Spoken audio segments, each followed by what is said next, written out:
Many of the adjectives we think of when we hear the word Mew are pink, cute, fluffy, and many other things. However, the floaty, happy-go-lucky Pokemon that we see in our minds hasn't always been that floaty and happy-go-lucky. In fact, I believe that Mew is cursed. You see, although the scientists we see in Pokemon the first movie, or even throughout the anime, seem to revere Mew and hold her up to high regards, it is never said why, not the truth. A look back into the original Red, Green, and Blue games reveals an event Pokemon whose sprite is so twisted and deformed, it looks like something out of Frankenstein's monster. Many of you look back and think, that's not a Mew. In fact, it is. We come to terms with that and resume playing Fire Red, Leaf Green, Ruby, Sapphire, Gold, Crystal, so Black, White, the originals, as in the cartridges, not the DS games, so on and so forth. And Mew is in an interesting location. No longer an event Pokemon, no longer warped and twisted, she's found in a cave? And why Cerulean City? And what's with the sudden revamped appearance? That obviously has nothing to do with the other sprites revamp, because none of them were actually that drastic. Well, looking back at Pokemon the first movie,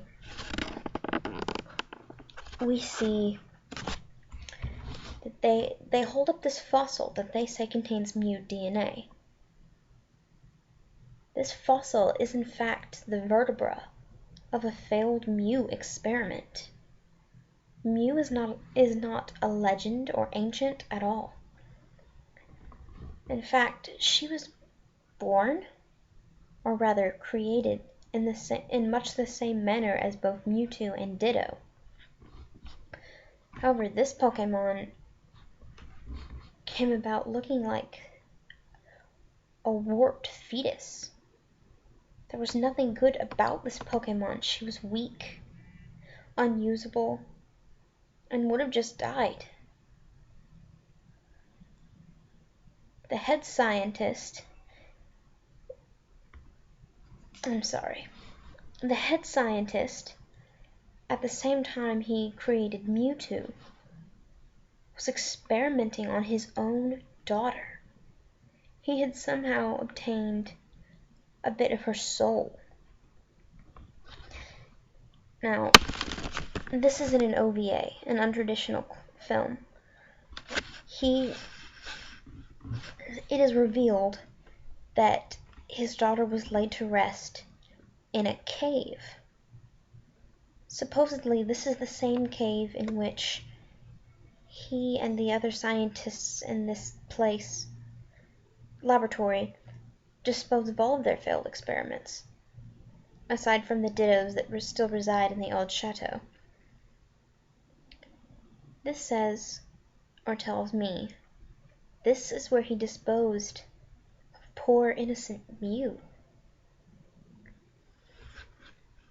Now, we watch in Mewtwo's Return OVA, this little girl and these three baby Pokemon, Charmander clone, Bulbasaur clone, and Squirtle clone, befriend Mewtwo, and then slowly fade away.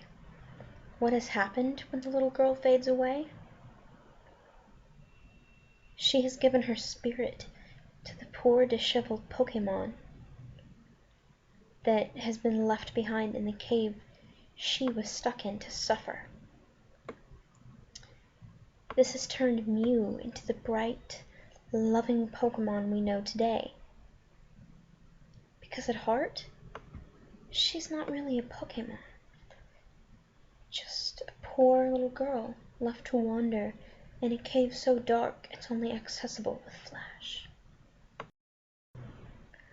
now realizing by the playful energy and happiness that this Pokemon is in fact the recreation of his deceased daughter, who died in a twisted experiment.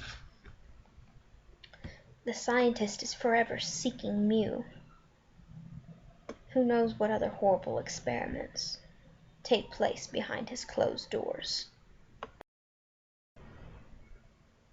The rejuvenation of Mew is also the reason that Mewtwo is so cold and angry.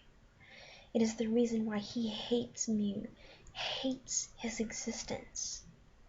Because the little pink bundle of joy in his eyes leached the life that he so rightfully deserved. All he knows is that the little girl that he loved so much in the days that he was trapped in the horrible tank as a baby Mewtwo picked that little Mew over him to give life to. This is also why they are found in the same cave, because Mewtwo didn't want to leave the little girl's body. And this is the story of Mew.